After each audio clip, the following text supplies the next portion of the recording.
এর মাঝে কাকা আমি মানুষের হাতে পা ধরলেও বাসের মতো উঠে পা তুলে ভিক্ষা পাই। সবাই দেয়, ভিক্ষা দেয়, ভালো মতো দেয়। একজন আজকে একটা তোমার মাঝে খালি একটা মুরগি দিয়েছি লিখে এটা পারছো? একটা উত্তরে একটা তারে এবার ওনাকে টাকা দিতে অনেক কষ্ট করে। আপনি কি তো বাপ নাই আপনি ওই একটা মা মায় ভালোবাসে?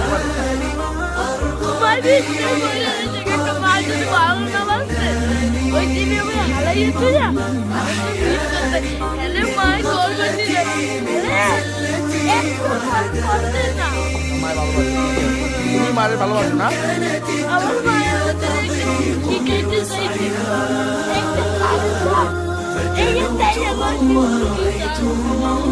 আমি তো কেসে করি না কষ্টের কথা সকালবেলা পড়ি